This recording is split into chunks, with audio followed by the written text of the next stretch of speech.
You think the upside down was the craziest part of Stranger Things? Not even close. Try crying for 10 hours straight under hot lights while the entire crew goes silent so they do not break your focus. Try seeing Vecna in full costume and not recognizing your own co-star. Fans saw monsters. The cast felt pressure.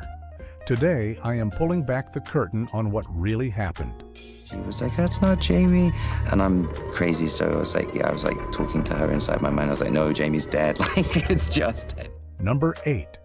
Winona cried so long the crew treated the set like a real emergency. Joyce flips the switch, and suddenly the room turns risky, like one wrong breath could crack the whole moment. You can almost sense the crew tightening up because nobody wants to be the person who breaks her focus. Sean Levy wanted that Christmas light scene to land like a mother hanging on by a single thread, so he does something you almost never see on a loud set. He shuts the noise down and keeps everything locked, because Winona Ryder has to live on that emotional edge for hours. Then one small detail gives it away. She keeps drinking water all day, and Levy realizes what is happening. She keeps crying without stopping. Later, he describes her basically draining fluids through tears for 10 hours, and once you know that, the scene hits differently, right? People assume the hardest part is acting, but the real trap is the set itself.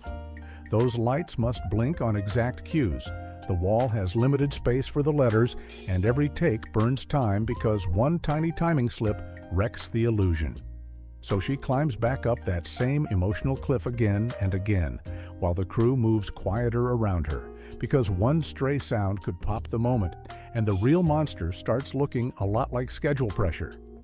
Then the detail that says everything about control, Levy ends up personally working the light dimmer, because he wants the rhythm of the scene in his own hands. That means the director becomes part of the performance machine, almost like he is the trigger that keeps the emotion moving.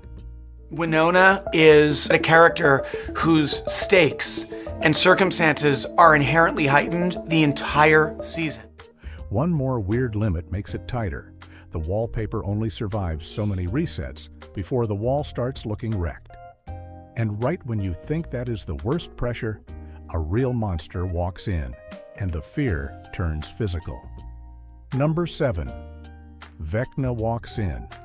Millie breaks down and the rehearsal just dies.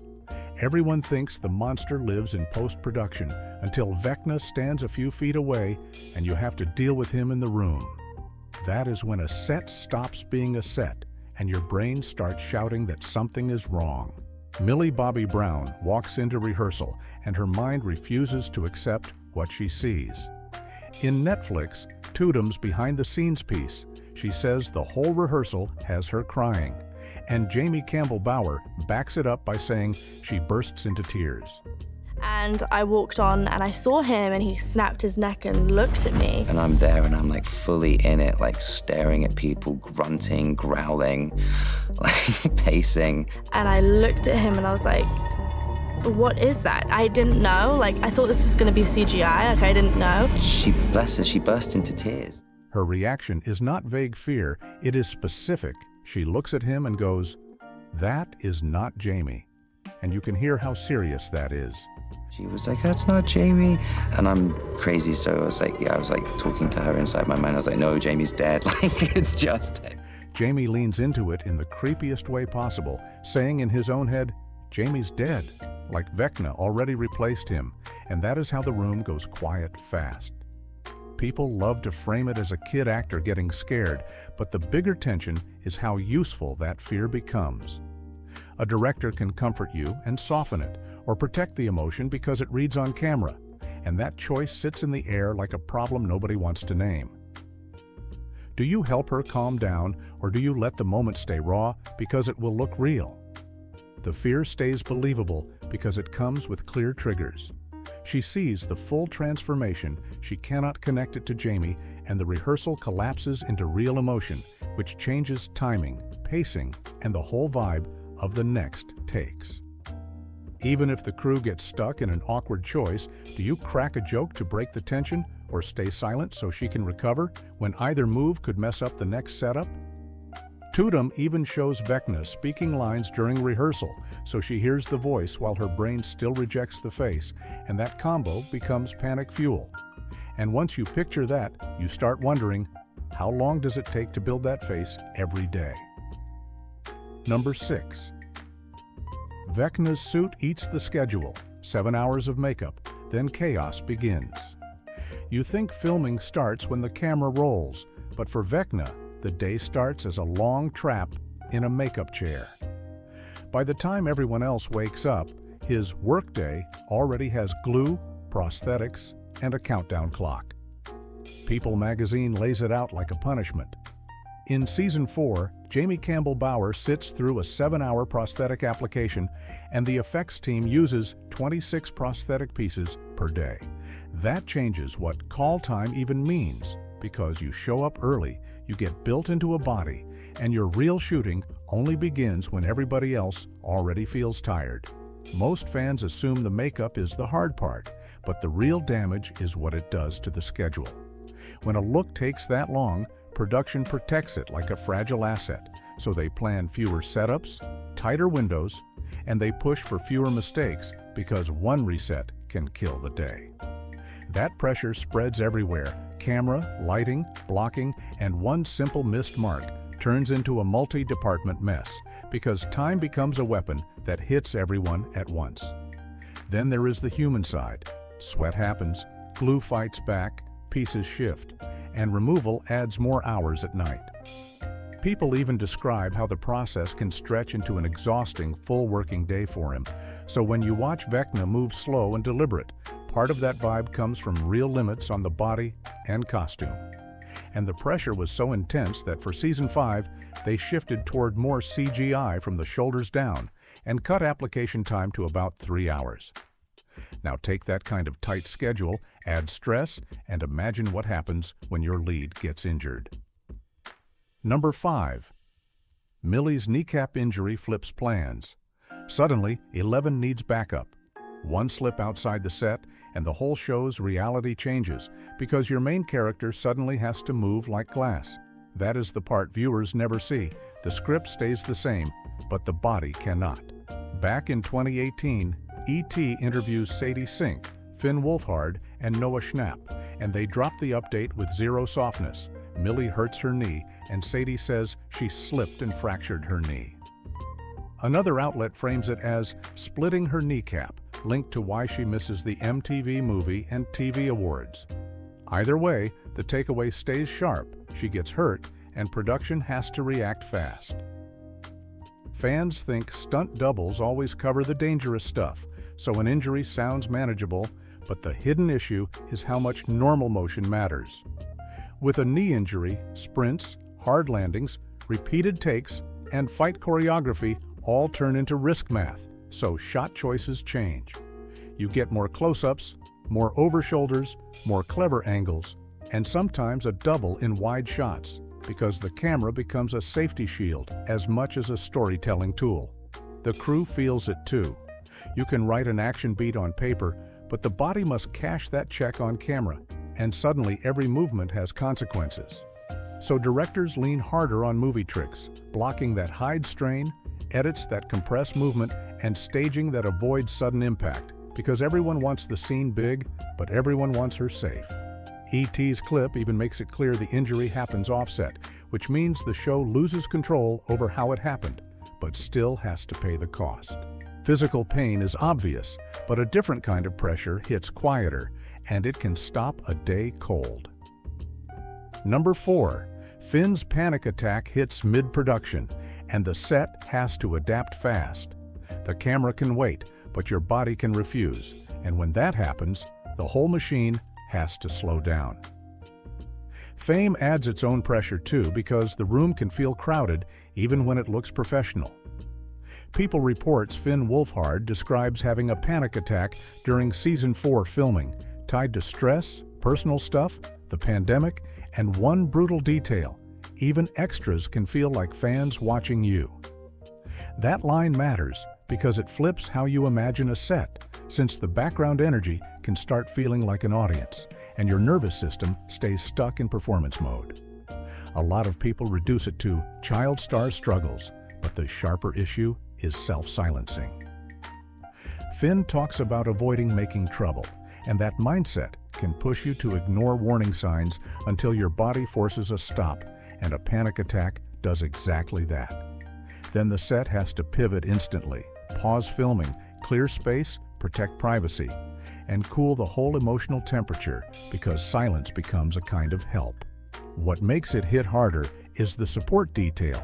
People says Caleb McLaughlin and Gaten Matarazzo step in and support him.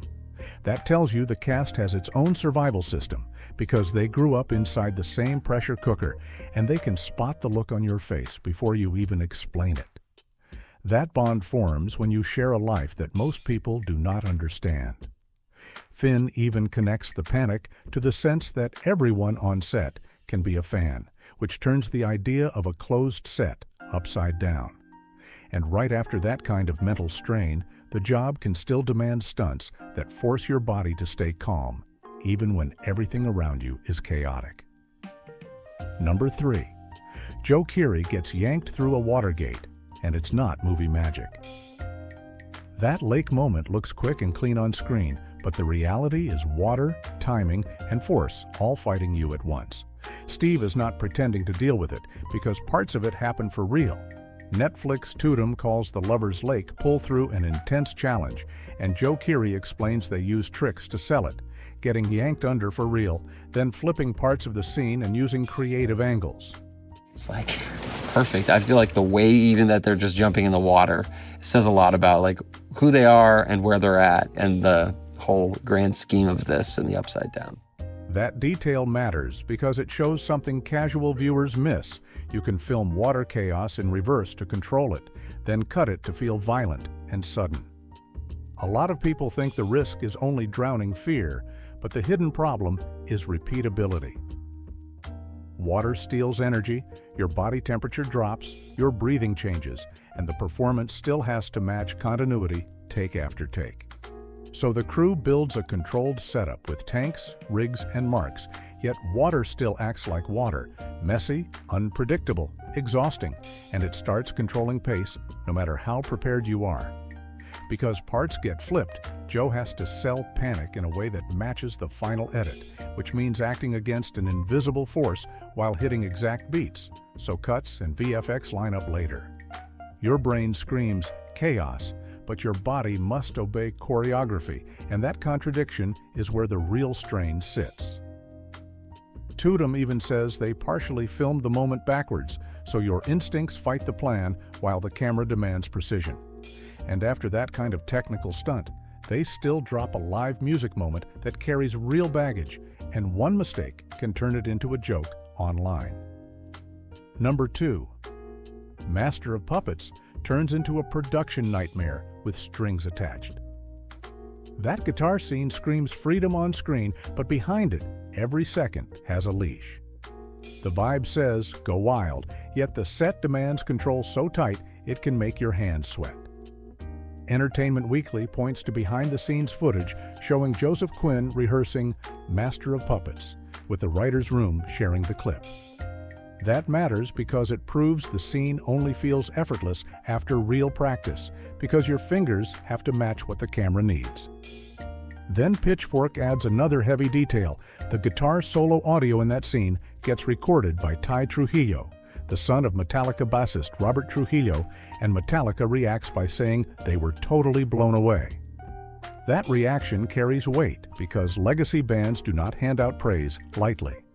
Online arguments about did he really play it miss the uglier problem sink. You need finger movement, pick motion, camera timing, lighting, wind, and monster chaos to match a track so perfectly that your brain stops questioning it. One mismatch can wreck the magic and turn the moment into a meme, so sync becomes the judge that rules the whole day. Now stack on the storytelling pressure, this scene has to feel like a last stand.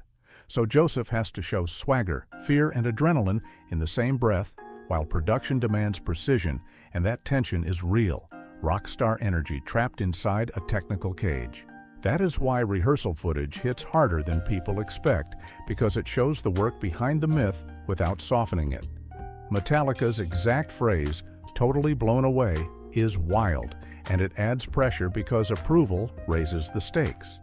And when you rewind to earlier seasons, you see a different kind of problem, practical monster suits that could barely function without help. Number 1.